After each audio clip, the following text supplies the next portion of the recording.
बिस्मिल्लाहिर्रहमानिर्रहीम इय्याका नअबुदु व इय्याका नस्तईन। सबसे पहले मैं ये कहूँगी कि कुर्बानी हमने नहीं दी है, कुर्बानी तो हमारा लीडर दे रहा है। इस वक्त जो अवाम के लिए जेल में बैठा है, हम तो सिर्फ अपने हिस्से का काम कर रहे थे और उसका साथ दे रहे थे।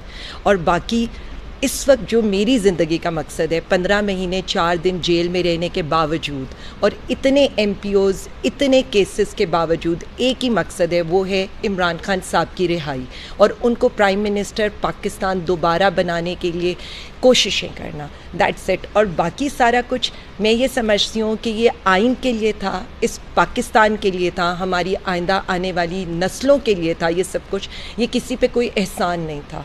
इस कौम पर अगर कोई एहसान कर रहा है तो वो मेरा लीडर इमरान खान का है। मैं कहूँगी कि हमने रूल ऑफ लॉ के आगे सरेंडर किया था। मैं जब भी कोर्ट में पेश होती थी तो हम जजेस को यही कहते थे कि हम रूल ऑफ लॉ की लड़ाई लड़ रहे हैं, हम आइन की बालादस्ती की लड़ाई लड़ रहे हैं कि इस मुल्क में अवाम का जुडिशरी पर एतमाद बहाल हो। इसकी ये एक थी जिसकी वजह से हमने हर दफ़ा कोर्ट के आगे सरेंडर किया। और पहली ज़मानत मुझे 8.5 महीने के बाद मिली। उसके बावजूद फिर आपने देखा है लातादाद गिरफ्तारियाँ, एक जेल से निकलते थे अगली जेल में कैद कर दिया जाता था, केसेस पर केसेस, बेतहाशा जो कुछ हो सकता था सब कुछ हुआ। लेकिन इसके बावजूद हमें अपनी अदालतों पर पूरा एतमाद है और हमें ये यकीन है कि इस मुल्क में, क्योंकि देखें यही कहा जाता है, जंग में भी यही पूछा गया था कि इस मुल्क में अदालतें कायम हैं। कुफ्र का निज़ाम चल सकता है, जुल्म का निज़ाम नहीं चल सकता, नाइंसाफ़ी का नहीं चल सकता। इसलिए हम तो अपनी अदालतों से भी यही कहेंगे कि अवाम आपकी तरफ देख रही है, आपको स्टैंड लेना पड़ेगा, आपको अपनी इज़्ज़त और तौक़ीर के लिए स्टैंड लेना पड़ेगा। देखें, लाहौर हाई कोर्ट ने मुझे ज़मानत दी, लाहौर हाई कोर्ट ने मुझे ये कहा कि रिस्ट्रेनिंग ऑर्डर है, मुझे ना किसी कस्टडी में लिया जा सकता है, ना मुझे अरेस्ट किया जा सकता है। अगले दिन रिपोर्ट पेश की गई, एक मुकदमे का चालान पेश कर दिया गया, 4 नए केसेस मेरे पर फैसलाबाद के डल गए, एक नया मियाँ वाली का डल गया। उसके साथ आपने ये देखा है कि उस दिन मुझे सरगोदा MPO पे डिटेन करने की कोशिश की गई, मेरे घर पे रेड हुआ। तो ये हम तो सरेंडर कर रहे हैं, हम तो हर अदालत में जा रहे हैं, अदालत ने अपनी तौकीर के लिए अब खुद खड़ा हुआ। तो जब कोई भी पूछता था, हमें ये कहा जाता था कि आपको रिहा कर दे, तो हम ये कहते थे कि नहीं, पहले हमारे लीडर को इमरान खान साहब को रिहा करें और अल्लाह के हुक्म से, अल्लाह की मर्ज़ी से अगर मेरी रिहाई हो गई है तो उसके बाद मैं सिर्फ इतना ही कहूँगी कि मेरा मकसद ही ये है, मेरे पे एक एक दिन भारी है कि मैं जेल से बाहर हूँ और मेरा लीडर इस वक्त जेल के अंदर है। खान साहब ने हमेशा अवाम के लिए, हमेशा अवाम के लिए, अपने लोगों के लिए, उनकी जितनी भी जद्दोजहद है ना, ये सब कुछ ये बताता है। जो आप मुझे ये बता रहे हैं कि खान साहब ये कहते रहे कि मुझे जेल में रख लें लेकिन मेरे लोगों को रिहा कर दें, हमारी ख़वातीन, हमारे नौ, तो यही बात बताती है कि खान साहब अपने लिए नहीं, अपने लोगों के लिए सोचते हैं, पाकिस्तानी अवाम के लिए सोचते हैं। और वही इसीलिए तो हम ये कहते हैं कि इमरान खान ही पाकिस्तान खान है। समझती हूँ जब खान साहब की बात आ जाती है तो हम सब ये कहते हैं कि जो खान का हुक्म होगा हम वही करेंगे।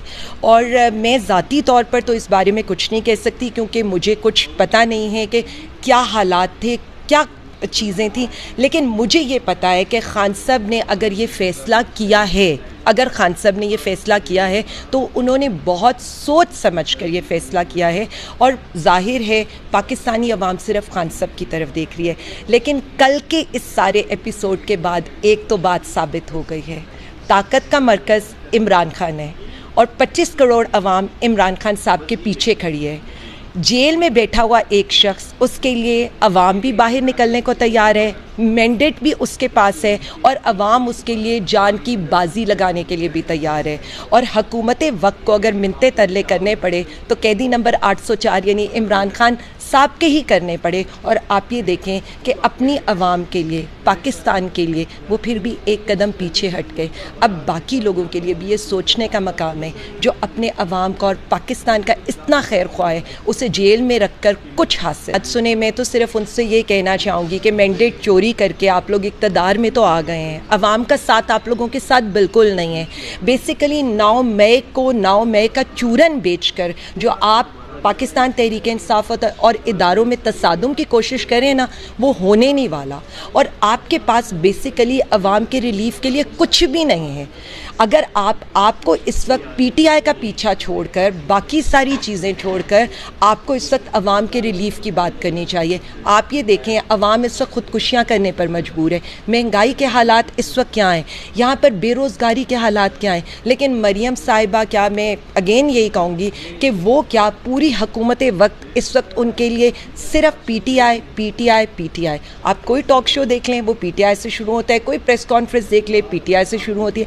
यानी उनका इवन अटेंशन का महवर भी पीटीआई है। तो मैं तो सिर्फ उनको इतना कह सकती हूँ, मैंडेट चोरी कर दी है आपने, लेकिन उसके बावजूद हम यही कहते हैं कि अगर आप बैठे हैं तो अवाम की फ़िक्र करें, हमें छोड़ें। हम तो अवाम की फ़िक्र के लिए सब कुछ करेंगे, अवाम के लिए खड़े हैं, अवाम के हकूक़ की जंग के लिए खड़े हैं। ये जो जेलें बर्दाश्त की हैं हमने, हमारे लीडर ने, वो किसके लिए की हैं? हम तो बेगुनाह थे। कल मुझे गुजरांवाला के केस में उन्होंने बरी किया है मुझे, और इंशाअल्लाह ताला मैं बाकी केसेस में भी बरी होंगी, क्योंकि मेरे अगेंस्ट क्या, खान साहब के अगेंस्ट क्या, बीबी साहिबा के अगेंस्ट क्या, पीटीआई के अगेंस्ट क्या, किसी किस्म की कोई चीज़ ऐसी नहीं है, क्योंकि हम पुरअमन एहतजाज के हामी हैं। हम सिर्फ इतना समझते हैं कि ना हम किसी तोड़ फोड़ में मुलविस थे, ना आइंदा हम, क्योंकि ये मुल्क हमारा है, हमारा जीना मरना इस मुल्क में है। हमारी कोई लंदन में या बरे आज़मों में जायदादें नहीं हैं, हम इस मुल्क में हैं, हमारा सारा कुछ जीना मरना इस मुल्क में। तो ये भूल जाएं, हम अपनी आवाम का साथ कभी नहीं छोड़ेंगे, और मेरा लीडर और हम उसके पीछे खड़े हैं। हमारा एक ही मुतालबा है, हमारे लीडर को रिहा।